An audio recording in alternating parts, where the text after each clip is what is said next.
हैं। इसी बात को गीता में कृष्ण कहते हैं, हे अर्जुन, संशय मनुष्य का नाश सुनिश्चित है। लगातार रात दिन संशय में जो व्यक्ति जीता है, क्या हमसे ये हो पाएगा, हम ये कर पाएंगे? इन विचारों में जो हमेशा बार बार यही चीज आता है और ये विचार उनके मन में निगेटिविटी पैदा करता है। बाद में एक दिन वो रास्ते की पतन की तरफ चले जाता है। फिर अर्जुन पूछते हैं हमें करना क्या होगा? कृष्ण कहते हैं कर्म कर, फल की इच्छा मत कर। फल की इच्छा नहीं, तैयारी करे, आप पियो में नहीं होंगे तब आप कहते हैं कर्म करिए, फल की इच्छा। यहाँ तो पहले फल चाहिए। वह पढ़ाइए जो सीधे लड़ जाए जाके एग्जाम में, वहीं बताइए जो कम पढ़े या ज़्यादा गेन कर ले। पहले फल का गारंटी लीजिए तो आपके यहाँ एडमिशन लेंगे, नहीं तो नहीं आएंगे। ये कहिए हमारा बेटवा ठीक होगा तब आपके यहाँ एडमिट करेंगे। अरे पहले इलाज तो करने दीजिए डॉक्टर को, उसके बाद ठीक होगा कि क्या होगा। पहले आप शर्त रखते हो तो पहले ज्वाइनिंग ले लो, बाद में तैयारी करना। जाके कहो भारत सरकार से कि पहले ज्वाइनिंग दे दीजिए, तैयारी तक अभी वो कर लेंगे। वो तो हमारे हाथ का चीज़ है, पहले ज्वाइनिंग करा दीजिए। आपने कहीं देखा है पहले पोस्टिंग हो जाए उसके बाद ट्रेनिंग हो? आज तक ऐसा कहीं हुआ है कि पहले पोस्टिंग कर देते हैं बाद में ट्रेनिंग हो? पहले ट्रेनिंग होती है और ट्रेनिंग रौंद दी जाती है, तब आपको पोस्टिंग दी जाती है, वो चाहे छोटे कर्मचारी का हो या बड़े पदाधिकारी का हो। मेरे मित्र, सही रास्ते पर चलने के लिए संघर्ष करना पड़ेगा, और अगर संघर्ष नहीं करते हो तो रास्ता इतना आसानी से मिलने वाला नहीं है। अपने मिशन का एक गाना है, संग्राम में जिंदगी है लड़ना इसे पड़ेगा, जो लड़ नहीं सकेगा आगे नहीं बढ़ेगा। जो लड़ने का मद्दा नहीं रखता है वो आगे नहीं बढ़ता है। हमारे आपके अंदर जो परमात्मा ने असीम क्षमताएं दी है, उस क्षमताओं का सदुपयोग करना ही हमारा कर्म है। लड़के के मन में यह संशय हो जाता है कि मेरी नौकरी 25,000 वैकेंसी निकला बैंक पीओ का, वर्तमान में निकला है, कम से कम 37 लाख फॉर्म गिरेगा। अब लड़का यह सोच ले कि 37 लाख कहाँ है और 25,000 कहाँ है, तो कभी सफल नहीं होगा। मेरे मित्र, केवल और केवल एक बात सोचना, एक पद मेरा है, बाकी पर कंपटीशन है। जो भी कंपटीशन देने वाला है, एक तो हम ले ही लेंगे, इतनी क्षमता है मेरे अंदर। ये विचार जिस दिन आपके अंदर आ जाएगा उस दिन आप विजेता हो। उस दिन के बाद से कोई हरा नहीं सकता है। आप पूछिएगा, ये विचार मन में रख लिए, एक सीट मेरा है, आप पढ़ाई छोड़ दें, नौकरी हो जाएगा। अब बहुत लड़के के मन में यह भी आता है कि सोच लिए कि एक सीट तो मेरा है, बाकी पर कंपटीशन है, बंद करो, अब कॉपी किताब पढ़ना नहीं है। मेरे मित्र, विनम्र पुरुषार्थ सबसे बड़ी प्रार्थना है। विनम्र होकर, शालीन होकर, एकदम साधारण तरीके से जो लड़का कठिन परिश्रम करता है वो सबसे बड़ा पुरुषार्थी पुरुष बनता है। आप इतिहास उठाकर देख ले, ये रामायण की घटनाएं हो तो, महाभारत की घटनाएं हो तो, जितनी घटनाओं का जिक्र हुआ है आपके आंख के सामने है। लड़के सोचते हैं क्या ये कहानी सत्य हुआ होगा? अरे मित्र, थोड़ा देर के लिए मान लो ना कि ये कहानी सत्य नहीं है। ये कहानी अगर लिखा ही गया है तो उसके चरित्र को देखो, उस व्यक्ति की पात्रता को देखो कि जिस व्यक्ति ने अनीति का साथ दिया उसका अंत हो गया, जिसने नीति का साथ दिया उसको सफलता मिलती चली गई। तुम नीति का साथ दो। अगर वो लिखित ही कहानी है तो नीति का साथ देते हुए आप आगे बढ़िए। नीति क्या है आज के युवाओं के लिए? ईयरफोन कान में डाल के रास्ते पर चलता है, सिर हिलाते कहता है पानी पानी पानी, रोडे पर पानी मांगने लगता है, पीछे से गाड़ी हॉर्न मार रही है, कोई परवाह नहीं है, कोई कुछ भी कह रहा है, कोई परवाह नहीं है, इसको पानी पानी पानी लगा हुआ है। पटना में आए किस लिए हो इसके बारे में कुछ नहीं पता है। मैं क्यों आया हूँ?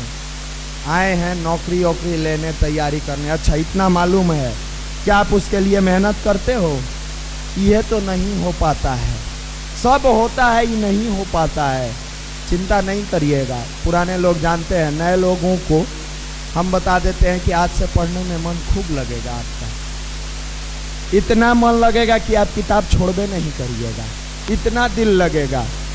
पूरी धैर्य पूर्वक जब तक समापन नहीं होता है तन्मयता पूर्वक आप सुनते चले जाइए। विचारों को परिवर्तित करने का जो कार्य करता है उसी का नाम गायत्री महामंत्र है। शक्ति प्रदान करता है शरीर में, उसी का नाम गायत्री मंत्र है। और युवा को सही दिशा देता है, उसी का नाम गायत्री मंत्र है। ये किसी देवी देवता का मंत्र नहीं है, ये 24 अक्षर का मंत्र आराध्य देव सूर्य का मंत्र है, सविता का मंत्र है, जिसका हिंदी भावार्थ होता है कि उस प्राण स्वरूप, किसी देवी देवता का नाम नहीं है, उस प्राण स्वरूप जिसके अंदर प्राण है, उस प्राण स्वरूप जो सबसे बड़ा धरती पर source of light, source of energy, सबसे बड़ा सोर्स ऑफ एनर्जी कौन है? सूर्य है। उस प्राण स्वरूप, दुख नाशक, सुख स्वरूप, श्रेष्ठ, तेजस्वी, पाप नाशक देव स्वरूप परमात्मा को हम अंतरात्मा में धारण करें, वो परमात्मा हमारी बुद्धि को सन्मार्ग में प्रेरित करे। मेरे मित्र, बुद्धि अगर सद्बुद्धि में प्रेरित होती है तो व्यक्ति सत्कर्म करता है, और अगर बुद्धि कुबुद्धि में प्रेरित होती है तो कुकर्म करने चला जाता है। बुद्धि तो दोनों के पास होती है, एक ईमानदार के पास और एक बेईमान, दोनों के पास बुद्धि होती है।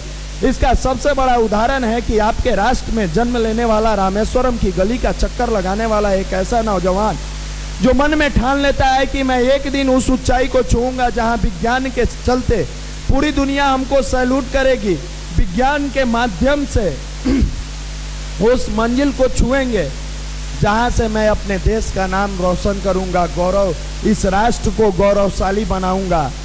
उन्होंने थोड़ी सी अध्यात्म का सहारा लेते हुए अपनी जिंदगी को जीते हुए धीरे धीरे आगे बढ़ना शुरू किया। विंग कमांडर की नौकरी में असफलताएं मिली, असफलता से टूटकर एक जगह खड़े होकर सोचने लगे कि आखिर कैसे मैं अपने आप को परिवर्तित करूंगा। हताशा, निराशा मन में आती है। आपके अंदर भी जब रिजल्ट नहीं होता है, आपका भी जब थोड़ा बहुत अनपैरेलल होता है, आप हताश और निराश हो जाते हैं। निराशा के क्षण में बहुत सारे लड़कों को आपने पेपर में पढ़ा होगा, पिछले दिन की घटनाएं हैं, IIT सेकेंड ईयर का लड़का सुसाइड कर लेता है। हताशा और निराशा की दौर में व्यक्ति जब अपने आप को कहीं भी नहीं पाता है, अंदर से टूट जाता है, तो उसके पास एक और एकमात्र रास्ता होता है कि मैं अपनी जिंदगी को समाप्त कर लूं। जबकि मेरे मित्र, जिंदगी समाप्ति से आपका ध्येय पूरा होने वाला नहीं है।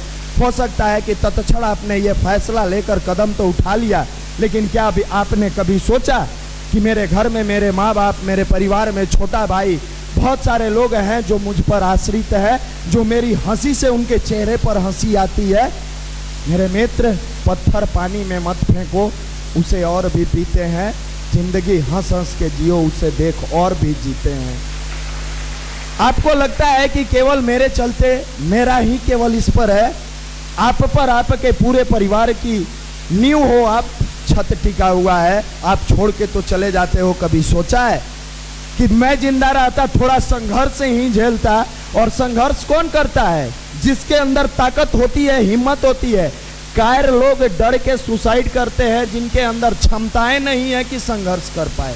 जिसके अंदर क्षमता है वो तो कहता है मैं रंग दे बसंती चोला, वो डरता किसी से नहीं है। भगत सिंह डर गए होते कि मुझे फांसी के फंदा पर चढ़ा दिया जाएगा, तो कभी आजादी की लड़ाई में वो कूदे ही नहीं होते। आजादी की लड़ाई में कूदने के बाद जब भगत सिंह को फांसी पर चढ़ाने के लिए कहा गया, तो वो नौजवान झिझड़ी बजाते हुए, हंसते हुए जा रहे हैं, गाते हुए मैं रंग दे बसंती चोला। हम लोग रहते और हम लोगों को कह दिया जाता फांसी पर चढ़ा दिया जाएगा, 3 दिन पहले से रोना धोना शुरू कर देते। अब तो 2 दिन बचिए गया है, तनी मोबाइल पर गेम खेल लेने दीजिए, तनी फेसबुक पर चैटिंग कर लेने दीजिए, नेट की दुनिया में जी लेने दीजिए। उस व्यक्ति उस समय लेनिन या कार्ल मार्क्स किसी महान व्यक्ति की जीवनी पढ़ रहे थे। फांसी होनी थी 30 तारीख को, पहले ही सुना दिया गया कि 23 तारीख को फांसी हो जाएगी। वो व्यक्ति कहते हैं अरे यार पहले बता दिया होता, इस किताब को समाप्त करना था, इस किताब को पढ़ के समाप्त कर देना था। आप लोग अचानक बताते हो, फिर भी कोई बात नहीं है, रात दिन एक करके मैं पढ़ लूंगा। हम लोगों को सुनाया जाता, कहते अब क्या किताब पढ़े, कल तो मरिए न जाना है। ये है मन के अंदर की पॉजिटिविटी और निगेटिविटी। इसीलिए बार बार कहते हैं मेरे मित्र, नजरे बदले तो नजारे बदल गए, कश्ती ने रुख मोड़ा तो किनारे बदल गए। एक बार सही तरीका से आपकी दिशा धारा बदल जाए, आपकी जिंदगी अपने आप परिवर्तित होकर चली जाती है। और जिंदगी में अगर संग्राम नहीं आया, पत्थर इस बात से डर जाए कि मेरे ऊपर छेनी और हथौड़ी की चोट मारी जाएगी, तो वो कभी भी खूबसूरत मूर्ति नहीं बन सकती है।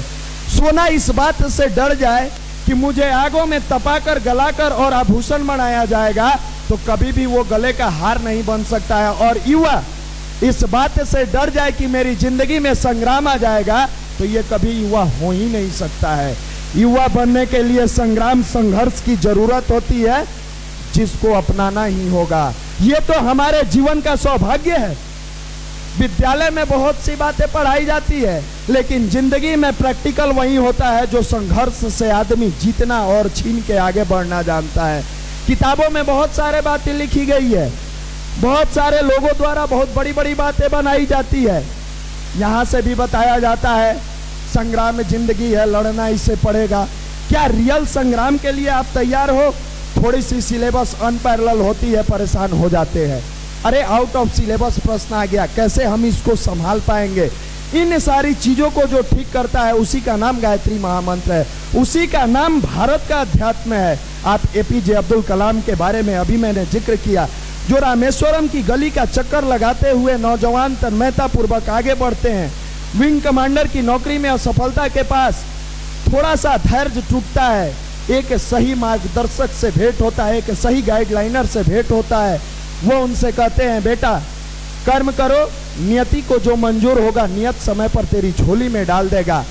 ये पॉजिटिव विचारधारा को लेकर चलने वाला व्यक्ति, पॉजिटिव विचारधारा को ले चलने वाला ये विज्ञान का विद्यार्थी आगे बढ़ता चला जाता है, तन्मयता पूर्वक अपने कार्यों को करते हुए आगे बढ़ते हैं।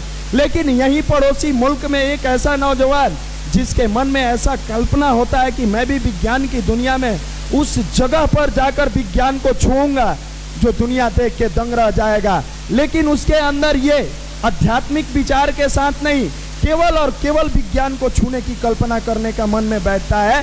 दोनों एक दिन सफल होते हैं। भारत में जन्म लेने वाला नौजवान साइंटिस्ट एपीजे अब्दुल कलाम बनते हैं, तो पड़ोसी मुल्क का टेररिस्ट ओसामा बिन लादेन बनता है। दोनों में इतना ही का अंतर होता है कि एक पॉजिटिव पाथ को अपनाया और दूसरे ने निगेटिव पाथ को अपनाया। दोनों के पास शिक्षा थी, दोनों के पास विज्ञान था। गायत्री मंत्र जपने वाले युवाओं और विद्यार्थियों या व्यक्तियों के बीच में यही फर्क होता है कि वो सत्कर्म करता है। कर्म तो दोनों कर रहा है, लेकिन गायत्री जपने वाला सत्कर्म करता है, और जो नहीं जपता है, जो मेडिटेशन नहीं करता है, वो कुकर्म करता है। बाद में वो सफलता की सीढ़ी पर जब आगे बढ़ता है तो दुनिया इसे देखकर दंग रह जाती है और कहती है कि इसके साथ चमत्कार हो गया, जो सोचा भी नहीं था वो सारा पूर्ण हो गया। जबकि मेरे मित्र, ये कर्म फल का सिद्धांत है। उसने जिस रूप में बोया उसी रूप में काटते चला गया। दुनिया की नजरों में ये चमत्कार था, जबकि ये कोई चमत्कार नहीं था, कर्म फल का सिद्धांत था। इसी को अर्जुन को सिखाते हैं गीता में कृष्ण कि तुम कर्म करो, फल की इच्छा छोड़ दो। मक्का का एक बीज अपने कर्मों को मिट्टी के साथ समर्पित होकर करता है तो 100 दाना लेकर चला आता है। आप सही रास्ते पर चले, सत्कर्म करें, आपकी झोली खाली नहीं रहेगी। धीरे धीरे चलते चलते आप एक दिन उस मंजिल पर पहुंच जाएंगे जहां सफलता आपको प्राप्त होगी। बहुत समय नहीं लेते हुए हम अपने बीच आपके लिए